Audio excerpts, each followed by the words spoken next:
I don't know. I don't. One of the two, but he had some friends in trading with India, and he had some old math books from India, and that's how he got all of these theorems before the rest of the people. He had a head start, apparently, according to this lady that I met.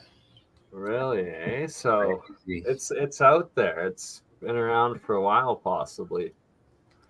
It's interesting. Somebody figured it out, but they only figured it out because they had no friends, and so when they figured it out, they had no one to share it with. And when one travels, when one goes to the top of the mountain, one can never bring back all the tablets.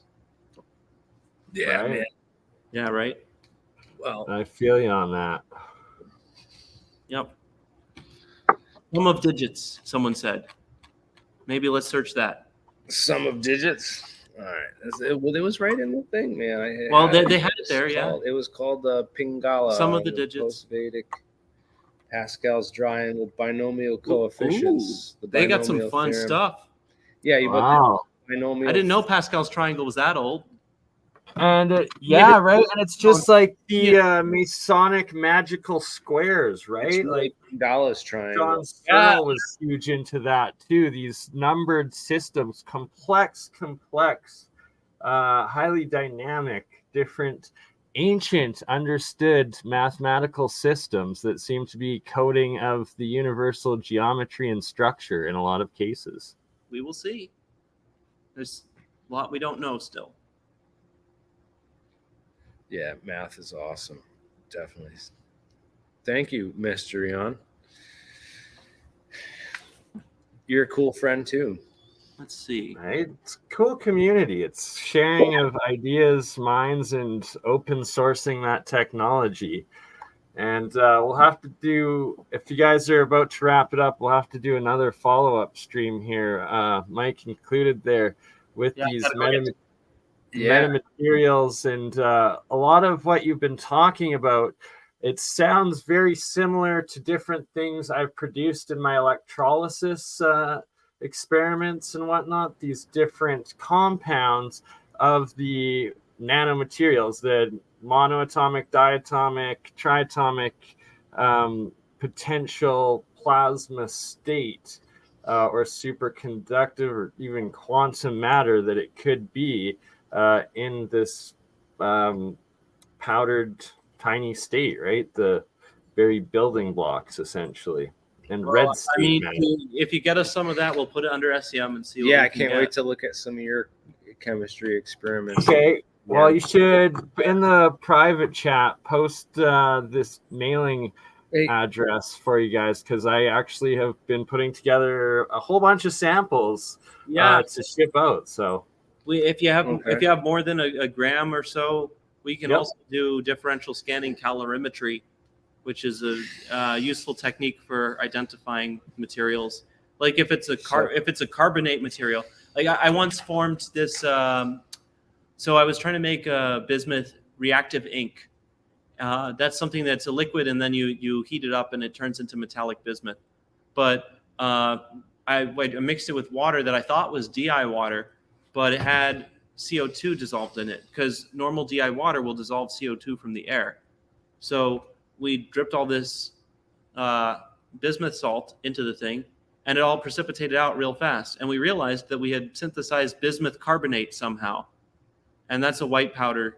So really, some of these might be carbonate materials, especially based on some of the stuff you've mentioned with like evaporating and reacting and stuff. If it's a carbonate of a non-reactive metal like gold, then it would actually be overall a very reactive compound, because carbonate doesn't want to stick to gold. And by the way, carbonates is how they put the bubbles in beer.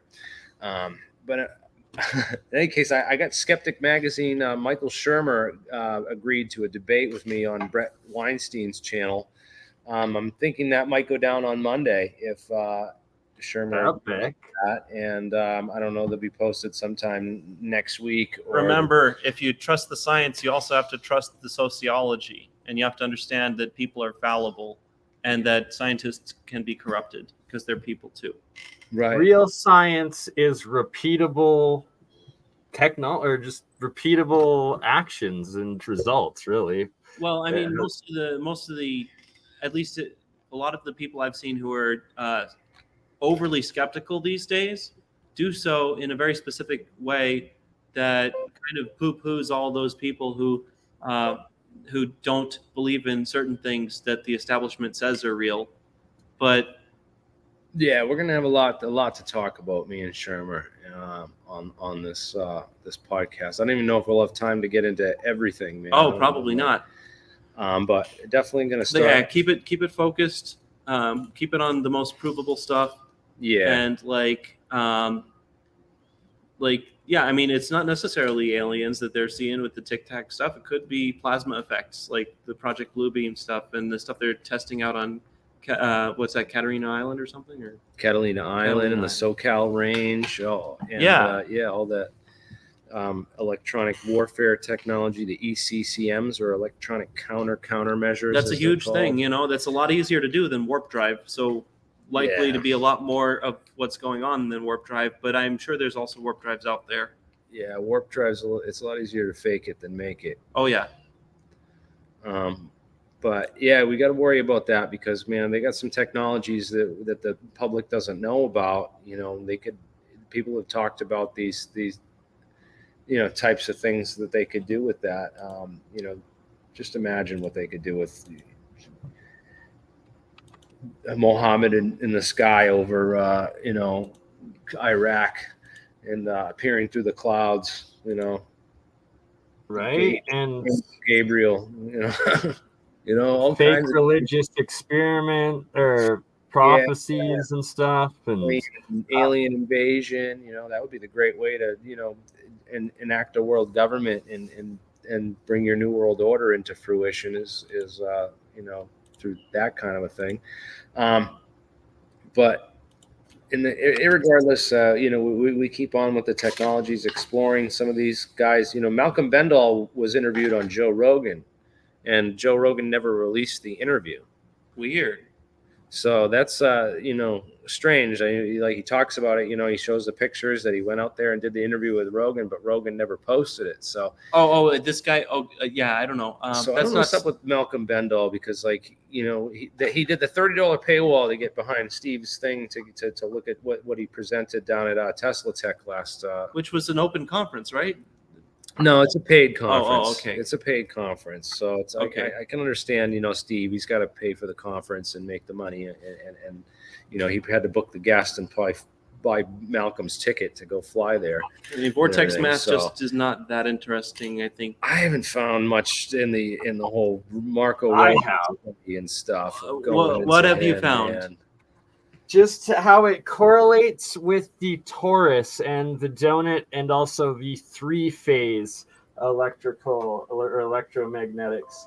But that's a whole nother discussion for another day. And there's a lot of myth stuff out there, and a lot of misdirection as well. Yeah, well, I'm super skeptical of that. I mean, I for Vortex Maths, I just want a clear explanation of how you're actually extending the differential equations of electromagnetism, or what you're doing with them.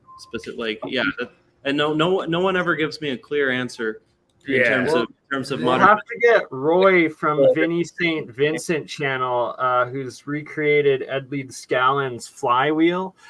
He goes into it quite well, tying Tesla's writings and works and making the different coil experiments and the spirals, the different toroids and stuff, and showing different results with it. I'll watch that. Send it to Jeremy. I'll watch that. I'll see what I can glean from it. There's Tesla. It'd probably just be better to get him on and have an open conversation, set it up with you guys and Jeremiah. He's doing fascinating stuff, being able to levitate some of the limestone rocks around Florida and stuff.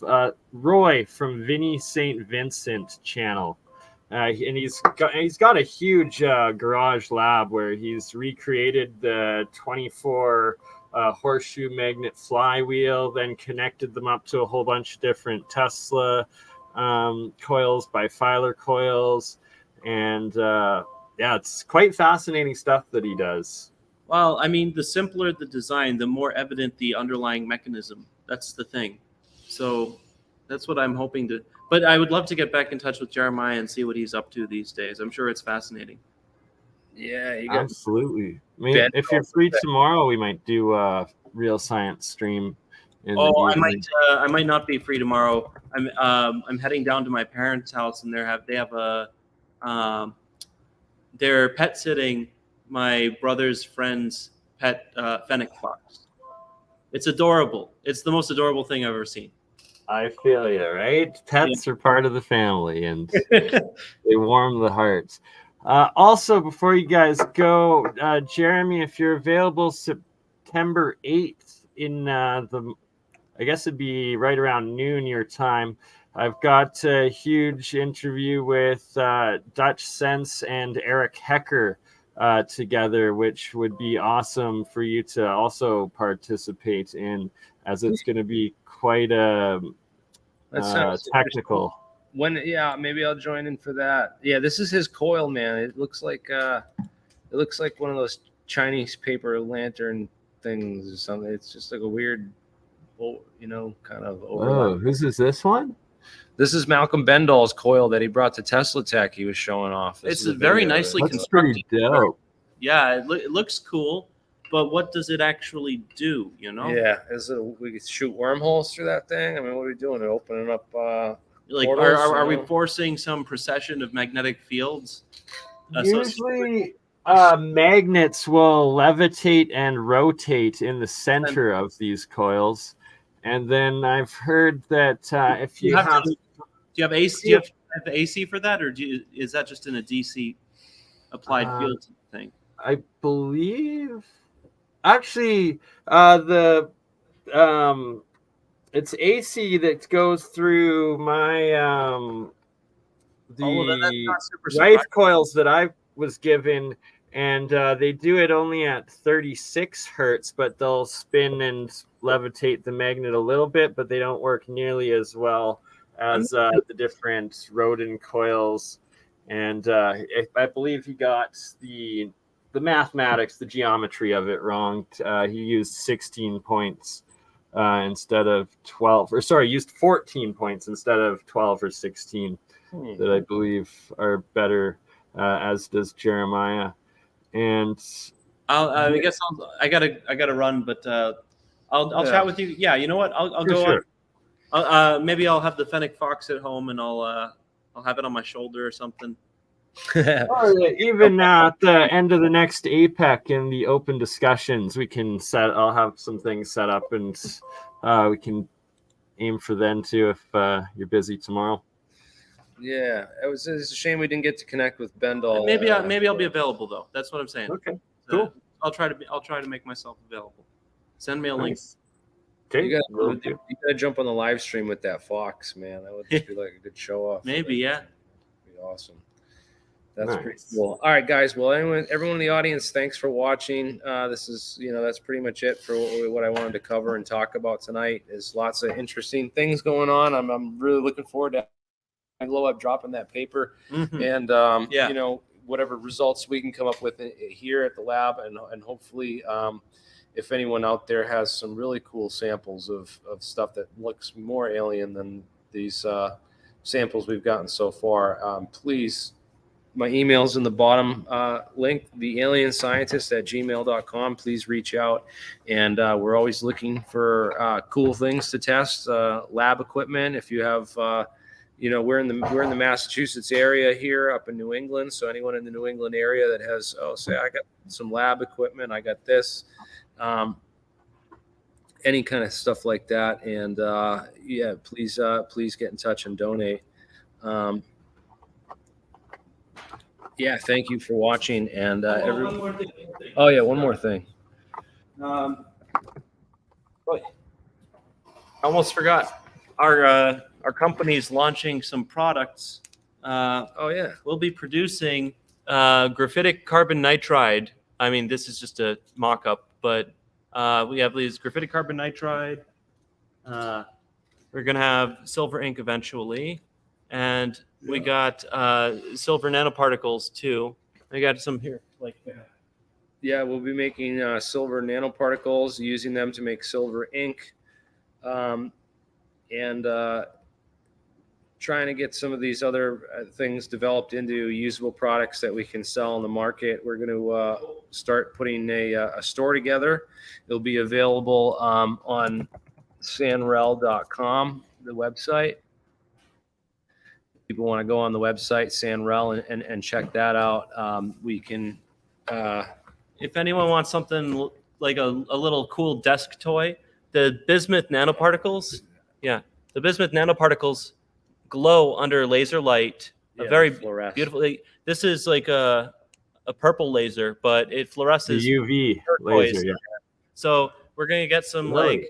we're gonna get some purple LEDs, make some little mock-ups of nuclear reactors, and put them in these little. Maybe not this exact I'll little make it bottle. look like a little nuclear reactor. Yeah, and with it'll a look like bismuth. Cherenkov radiation. It'll be awesome. Yeah. We'll light If up you with the like that LED. idea as like a little desk toy, let us know.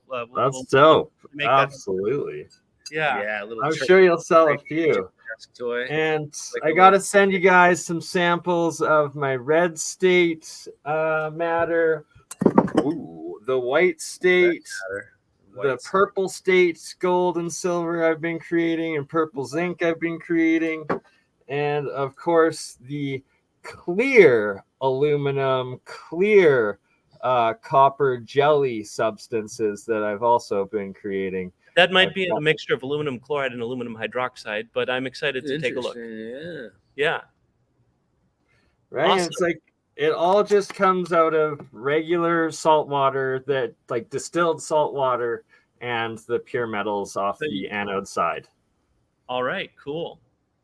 I'm very curious to see what. As am I, right? Like just to know what's coming out of it, and then also whenever I drop, maybe. Yeah. You can make a lightsaber out of it, maybe. It's like, cool.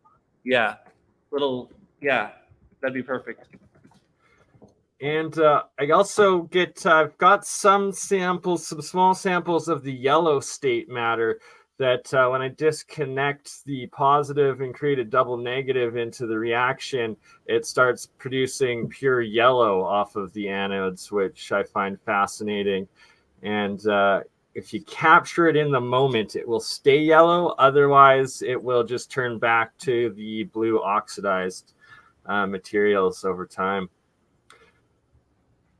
Or a very short period of time, usually overnight. But yeah, I just got leftover, reduce, reuse, recycle, the 3 R's. So there's a ridiculous amount of samples in old pill cases that I've got for all of you guys to start testing. So we'll send it off soon. And then there's like the nanotubes as well. Not sure if you can see it in there, that form. I gotta I'm gonna try to launch my YouTube memberships pretty soon, and I got a video coming out for that, and I'm hoping to get some things started with there to get the monetization back with the super chats and all that kind of stuff. It'll be cool.